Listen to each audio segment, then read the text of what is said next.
For 27 years, the man who ran East German foreign intelligence had no face. Western analysts wrote his name on dossiers they could not illustrate.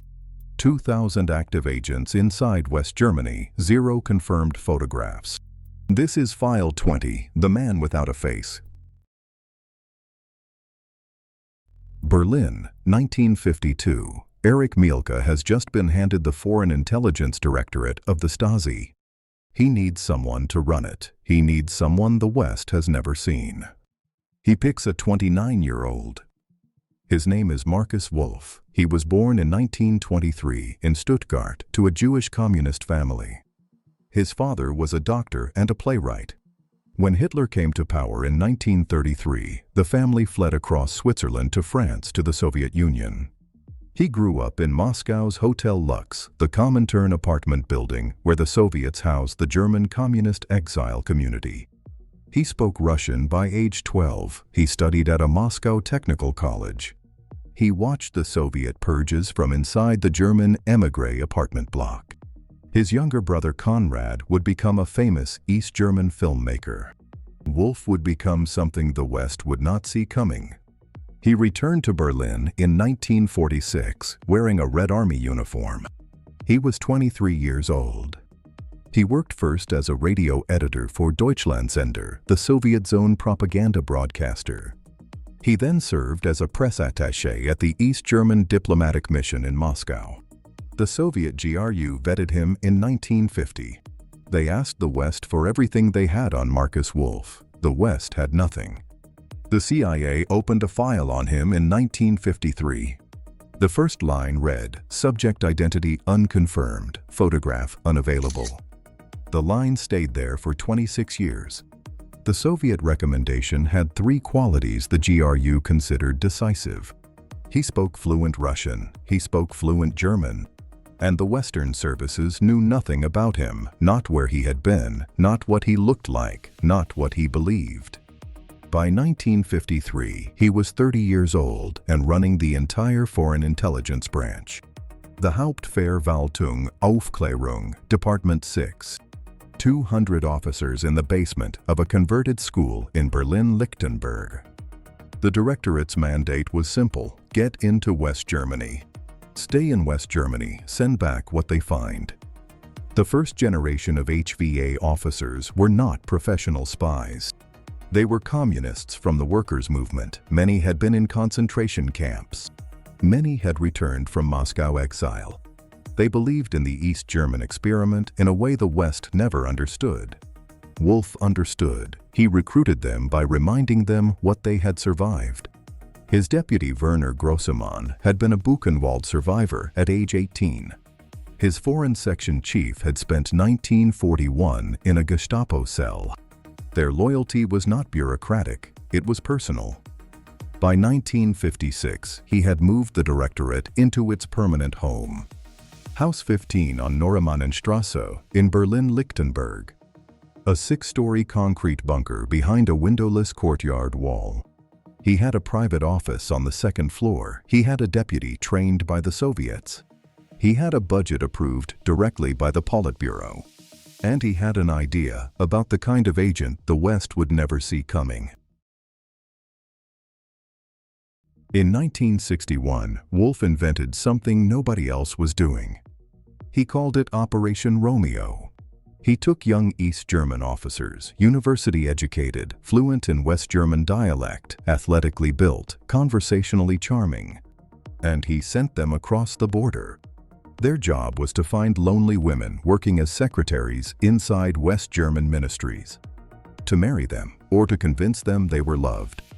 The female targets were not chosen at random. Wolf's analysts read the West German Federal Civil Service directories. They identified women in their 30s and 40s, unmarried, working in ministries, defense, Chancellor's office, foreign affairs, BND headquarters. Women who had access, women who were lonely. The Romeos were trained for 6 months at HVA School 1 outside East Berlin. The course covered West German dialect, social register, drinking habits, music.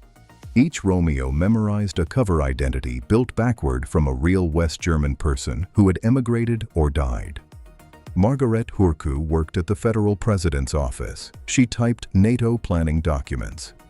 In 1965, a man named Franz Becker met her at a wine festival. They dated for 4 years. He proposed in 1969. They never married. She gave him everything that crossed her desk for 17 years. Helge Berger worked in the Chancellor's office from 1966 to 1979. A Romeo named Herbert Suhler met her at a museum opening. He told her he was a civil engineer. He proposed in their second year together. She accepted. They lived together. She passed him 300 classified documents per month for 13 years. Gabriele Kliem worked at the Federal Foreign Office. A Romeo named Peter Krauss married her in 1972. The marriage lasted 18 years. The intelligence flow continued the entire time. Inge Goliath was the senior secretary in BND Domestic Operations. She worked there from 1966 until West German counterintelligence detected her in 1979. When the BFV closed in, her handler exfiltrated her to East Germany. She lived out her life in a Stasi safe house in Dresden. By the early 80s, 47 separate Romeo operations were active inside West Germany. The total volume of classified material moved through them, in pages, exceeded what Klaus Fuchs gave the Soviets about the atomic bomb by a factor of 3. Some of the Romeo women never knew. Some figured it out and stayed. Some figured it out and reported it. A few committed suicide when the wall came down and the Stasi files opened. The Romeo agents were not the operation Wolf is most famous for. They were the warm-up. In 1956, Wolf sent a 30-year-old officer across the border with instructions to never come back. His name in the East was Günther Guillaume. He had grown up in Berlin during the Nazi years. He had joined the East German Communist Youth Movement at 15. He had been recruited by Wolf's directorate in 1955. Before he left for the West, he ran the Stasi office in Karl-Marx-Stadt for 6 months as final tradecraft training. His cover identity in the West was the same name, Günther Guillaume. A printer from Frankfurt, a Photoshop owner with a wife and small child. He registered at the Refugee Processing Center at Gießen as an East German defector. He had a defector's story prepared. He had documents prepared. He had no instructions from Wolf for the first 3 years. Wolf had a doctrine. Sleeper agents were not supposed to be useful immediately. They were supposed to build a life, a real job, a reputation in the neighborhood, trust. Guillaume joined the local Social Democratic Party branch in 1957. He volunteered, he campaigned, he made friends, he was patient. By 1968, he was a full-time staff member of the SPD parliamentary group in Bonn. By 1970, he had moved to the Chancellor's office as a deputy press aide. By 1972, he was the personal aide to West German Chancellor Willy Brandt. For 2 years, every document that crossed Brandt's desk also crossed Markus Wolf's desk in East Berlin. NATO atomic planning documents, American CIA liaison cables, Brandt's confidential Ostpolitik strategy with the Soviets, federal cabinet decisions before they were taken. Every piece of paper Brandt touched, Guillaume saw. Every piece of paper Guillaume saw, Wolf saw, often within 24 hours. The most successful penetration of a Western government in Cold War history. The West German Counterintelligence Service first suspected him in May 1973. A radio intercept from Moscow contained a birthday greeting to a Stasi officer that referenced G's daughter, a child whose age matched Guillaume's daughter. The BFV cross-checked. 3 names in the West German government matched the profile. Guillaume was one of them. The BFV's problem was that the suspicion was based on a decryption capability they could not afford to expose. So they watched. For 10 months, they watched. They opened his mail. They tapped his phone. They followed him on weekends. He never made a mistake. at 6 in the morning on April 24, 1974. West German Federal Police arrested Günther Guillaume in his Bonn apartment. His wife Christel was arrested in the same operation. She had been Wolf's case officer for the marriage. They were the most consequential intelligence catches in the history of the Federal Republic. When the officers entered, Guillaume's first words were, "I am a citizen of the German Democratic Republic and her officer. I ask that you respect my honor." He never denied it. He never tried to bargain. He had served his purpose. 2 weeks later, on May 7, 1974, Willy Brandt resigned as Chancellor of West Germany. The man who had won the Nobel Peace Prize for opening relations with the East had been brought down by a man Markus Wolf placed in his office 18 years earlier. Guillaume was tried in Dusseldorf in 1975 and sentenced to 13 years. He served 6. In 1981, he was exchanged for West German agents held in East Germany. He returned to East Berlin a hero. The Stasi gave him a pension, an apartment, and the Karl Marx Order. He died there in 1995. In East Berlin, the news of Brandt's resignation was reported on Wolf's office radio. He did not celebrate. He left the office at the usual hour. He went home to his wife. The West knew the operation was his. They still did not know what he looked like. On the night of January 18, 1979, a 31-year-old Stasi officer named Werner Stiller boarded a train at the Friedrichstraße station, carrying a briefcase, a microfilm cartridge, and the cover identity of a West German businessman. He had been working in HVA Science and Technology, the directorate that targeted Western nuclear and aerospace programs. He had been a BND-controlled agent for 3 years. The BND ran him under codename Sperber, Sparrowhawk. His handler had recruited him at a chemistry conference in 1976. He had been smuggling material out for 2 years. That night, he was running for his life. He crossed at Friedrichstraße in the small hours. His BND handler met him on the West Berlin platform. They drove him to a safe house in Pullach. He brought with him the names of 17 active East German agents inside West Germany. He brought 20,000 pages of microfilm documents about Soviet bloc nuclear research. He also brought something the West had never had: a photograph, black and white, taken at the Stockholm Olympic Stadium in 1978. 2 men in raincoats, walking. The man on the left was a known Soviet GRU officer. The man on the right was wearing steel-rimmed glasses and a dark overcoat. The man on the right was Markus Wolf. The photograph was small, slightly out of focus, taken from 40 yards away by a BND surveillance team that had been tailing the Soviet officer and had not realized until Stiller told them who the other man was. Stiller had seen Wolf in person twice. Once at an HVA officer's wedding in 1977. Once at the Stockholm meeting where the photograph had been taken. He had recognized Wolf in the BND's blind source surveillance file by accident 3 years before he defected. He had said nothing. He had waited for the moment when telling the West who the photograph showed would be his exit ticket. For the first time in 27 years, Western intelligence knew what the head of East German foreign intelligence looked like.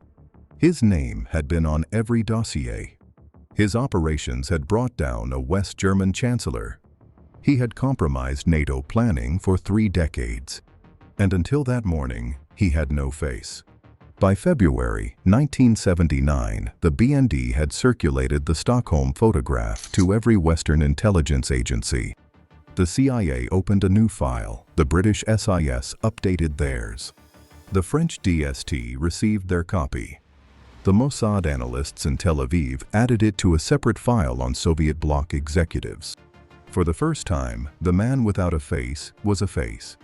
The strategic balance of Cold War intelligence shifted in a single morning. Wolf saw the photograph within hours. The Stasi had a source inside the BND. They always had. The source forwarded the photograph the same week the BND received it. He looked at it. He set it aside. He continued working. He had 7 more years. In November 1986, Markus Wolf resigned from the Hauptverwaltung Aufklärung after 34 years. The official explanation was that he wanted to write a book about his late brother, Konrad. The actual explanation was that he had begun to suspect East Germany would not survive much longer. He was right by 3 years. On November 9, 1989, the wall came down. The East German government collapsed within months. Wolf was at his vacation house in Brandenburg watching television. He understood immediately what was coming. The Stasi archives were open to public researchers in 1992. Inside the archives were the Romeo files, the GUILLAUME files. Every recruitment, every operation, every agent.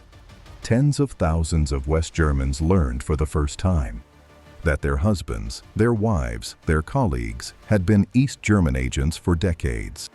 The political fallout was immediate. The Federal Prosecutor's Office in Karlsruhe opened a treason investigation against Wolf in 1990. He briefly fled to Moscow. He returned to face trial only after Russia made clear it could not protect him. In 1993, Wolf was tried in Düsseldorf for treason and bribery in connection with the Guillaume affair. He was convicted and sentenced to 6 years. 2 years later, the conviction was overturned by the German Constitutional Court. The court ruled that East German citizens could not be tried for treason against a country they had never been citizens of. He never served a day of the sentence. He was tried again in 1997 on lesser kidnapping charges related to a Cold War abduction operation. He received a 2-year suspended sentence. In 1997, he published his memoir. It was called Man Without a Face. It became a bestseller in Germany and a respected reference work for intelligence historians worldwide. He gave interviews, he attended literary festivals, he appeared on German television.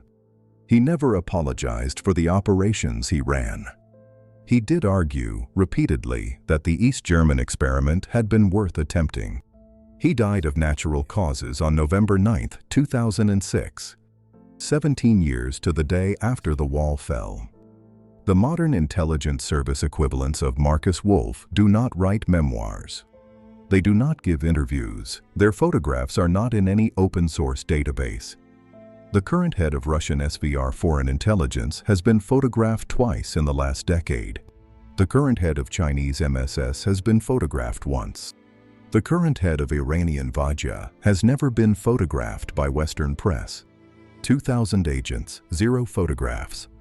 Who do you trust the least to not be the next man without a face?